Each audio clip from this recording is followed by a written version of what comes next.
አፋደግና የስልጤን የሺገማተለ ያቆምሳን ሉሊያደ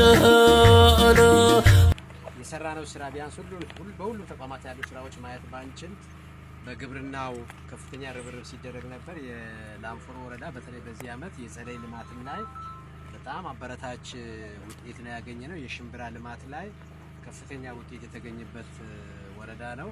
በተጨማሪ መስኖ አሁን አንዳንዴ እንደዚህ ቦታዎች የባለፉት ወደ ኋላ ስንሄድ ብዙም የሚለሙ አካባቢዎች አልነበሩ። የወጣቶች የስራ አጥናቸው ስራ ይፈልጋሉ። ነገር ግን ያለን አቅም አንዱ መሬት ነው። መሬቱ ውስጥ ደግሞ ከፍተኛ የውሃ ፖቴንሻል አለ።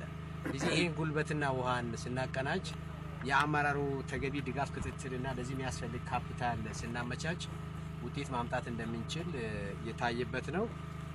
ወረዳው በዚህ ዘርፍ የሚያመጣ ውጤት እኔ አበረታች ነው፣ ተጠናክሮ መቀጠል መቻል አለበት። አንዱ ዳይቨርሲፋይድ ውስን የሆነ የግብርና ስራ ነበር የሚሰራውና በመስኖም ቢሆን አሁን ብዙም በርበሬ የተለመደ አልነበረም። በዚህ መልክ ለገበያ ማቅረብ አካባቢያችን የሚታወቅበት ትልቅ ምርት ነው።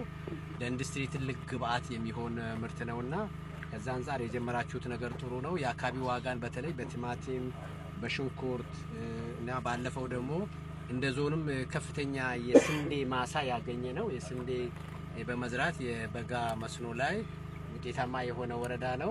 እንግዲህ የወረዳው አመራር በመቀናጀቱ ከባለሙያው ይሄን ተቀብሎ የሚሰሩ አርሶ አደሮችና ወጣቶች በመኖራቸው እጅግ ደስተኛ ነን። አንዴ እነሱን አመስግኑልኝ።